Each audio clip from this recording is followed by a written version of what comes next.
साधक मित्रों, साधना के क्षेत्र में और एक बहुत महत्वपूर्ण ध्यान देने योग्य बात है कि साधना के परिणामों के प्रति, रिजल्ट्स के प्रति, माइलस्टोन्स के प्रति जो हमने सुने हैं, गुरुदेव के प्रवचन से समझे हैं या अन्य कहीं हमने चर्चा में आए हैं, दूसरे साधक मित्रों की बातों से, साधक बंधुओं की बातों से, तो ऐसे माइलस्टोन्स के प्रति हमारे मन में उतावलापन या व्याकुलता और बार बार साधना को मापदंडों पे हम हमारे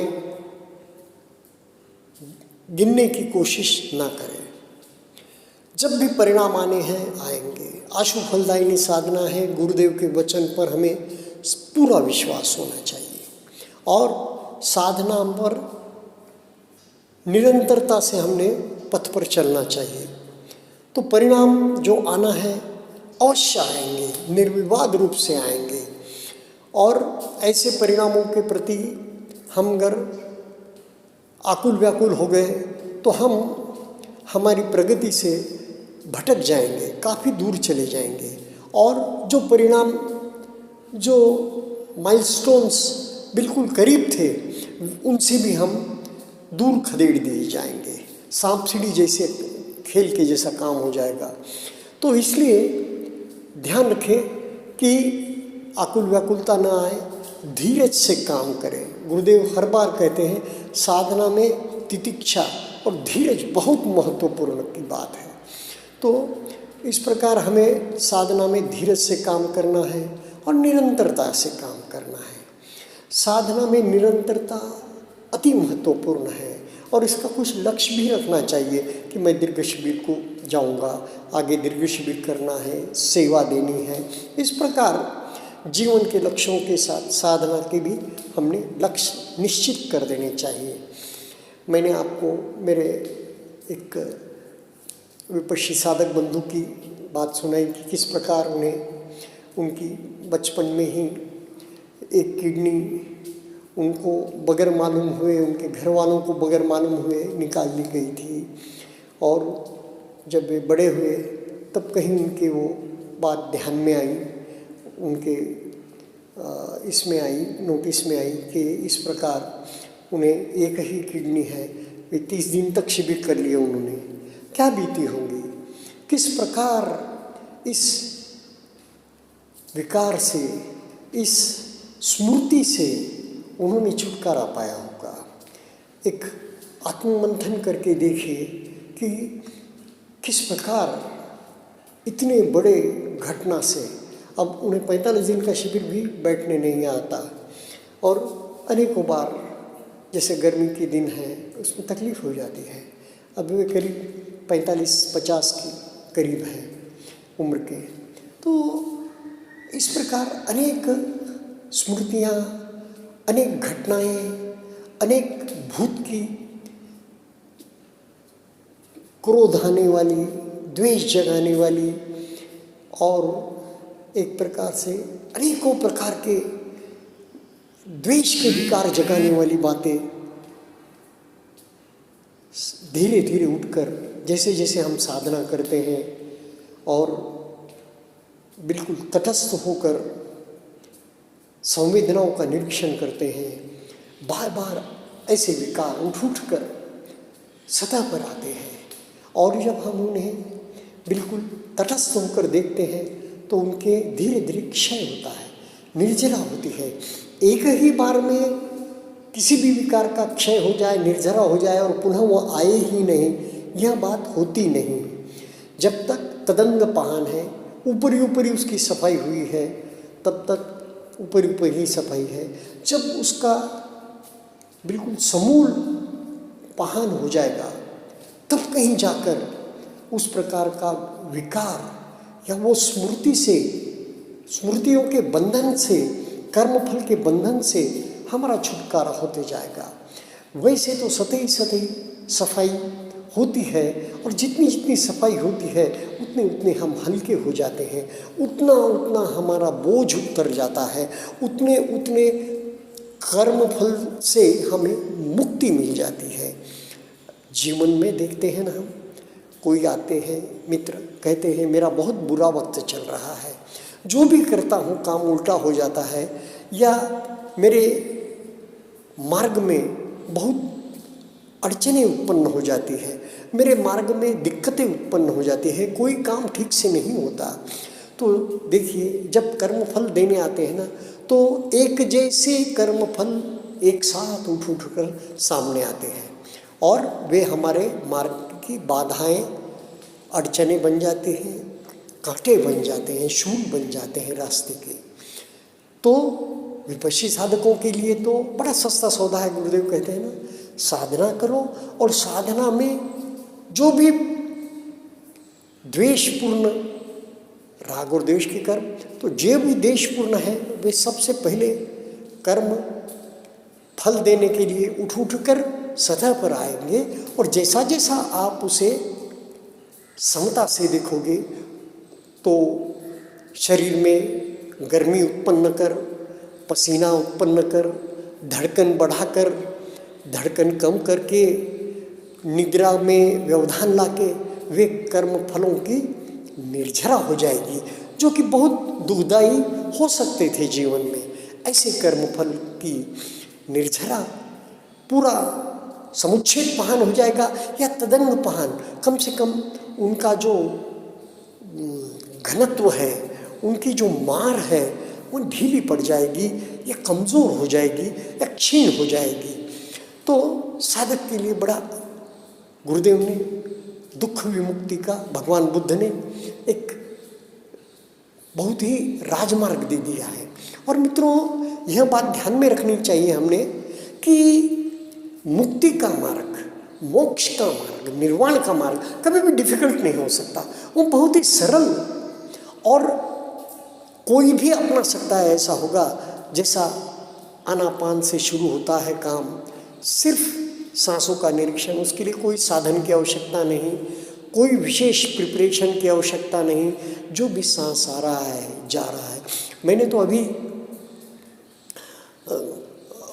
पूज्य अवधेशानंद जी के प्रवचन में सुना कि यह जो सांस है वहाँ भी ठीक प्रकार से ले, वेदों में लिखा है यह सांस, अगर एक भी सांस आप ठीक प्रकार से ले तो आप अनेक रोगों से, दुखों से मुक्त हो सकते हैं। भगवान की बात है ना, भगवान बुद्ध की। जैसे भगवान कहते हैं, गुरुदेव तो नहीं कहते, लेकिन कहीं कहीं है कि शून्यवाद, भगवान बुद्ध का शून्यवाद, वाद नहीं है, भगवान का कोई वाद नहीं है, और आदि शंकराचार्य का पूर्णवाद, कोई इनमें फर्क तो हो ही नहीं सकता ना।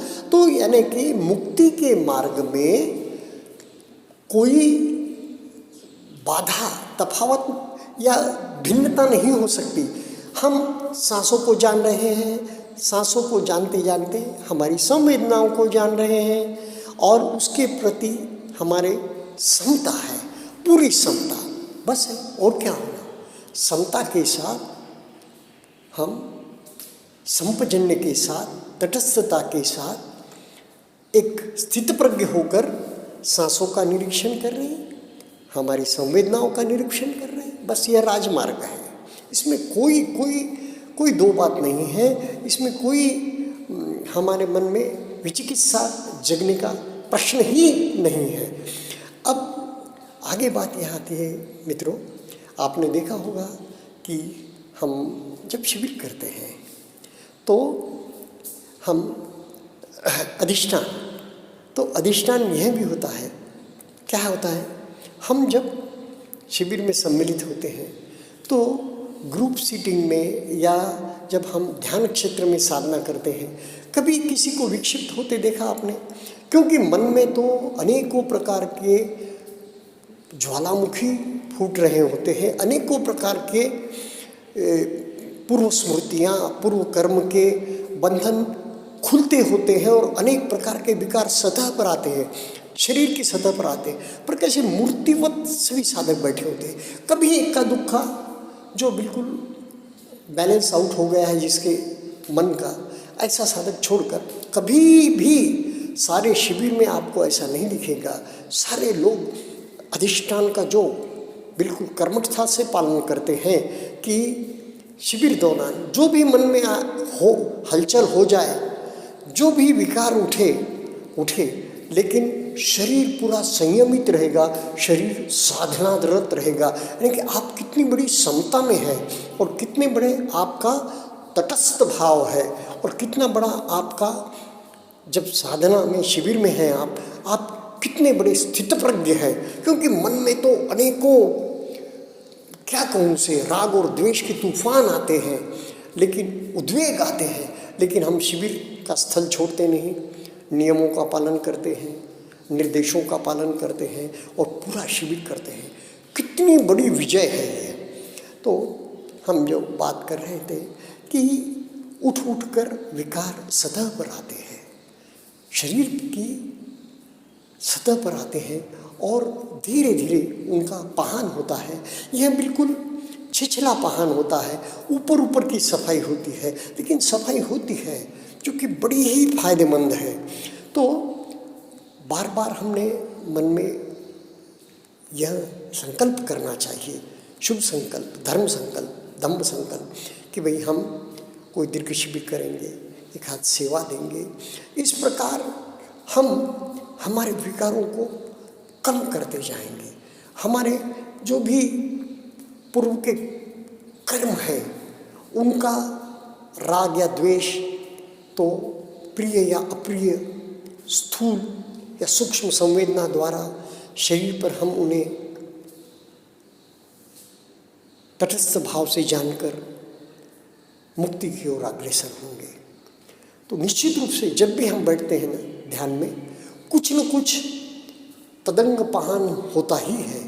और गुरुदेव कहते हैं ना, भंग अवस्था के बाद में तो विखंब पहन हो जाता है। जब भंग अवस्था के विषय में और सोतापन्न के विषय में जो थोड़े एडवांस साधक है उनकी बड़ी, और या जिन्होंने कहीं पढ़ा है श्रुतमय प्रज्ञा के आधार पर, वे बड़े व्याकुल होते हैं कि भंग अवस्था। तो भंग अवस्था के बाद विखंब पहन होता है और जड़ से विकार जो आज तक ऊपर नहीं आए थे वैसे विकार उठकर ऊपर आते हैं। तब क्या होगा, हो सकता है स्थूल संवेदनाएं होंगी और सारी आपकी सुखद संवेदनाएं, प्रिय संवेदनाएं बिल्कुल चली जाएगी, कहीं मूर्छा होगी, कुछ भी हो सकता है। और तब साधक को बहुत बहुत बहुत तटस्थ, समतामय और सती संपजन्य के साथ होना होता है। उस वक्त का बैलेंस, उस वक्त की मनोस्थिति को स्थैर्य रखना, स्थिरता देना और धैर्यपूर्वक उसे आमुख हो जाना बड़ा आवश्यक है। आत्मनिरीक्षण यह हमारे साधना की बहुत बड़ी अवस्था है।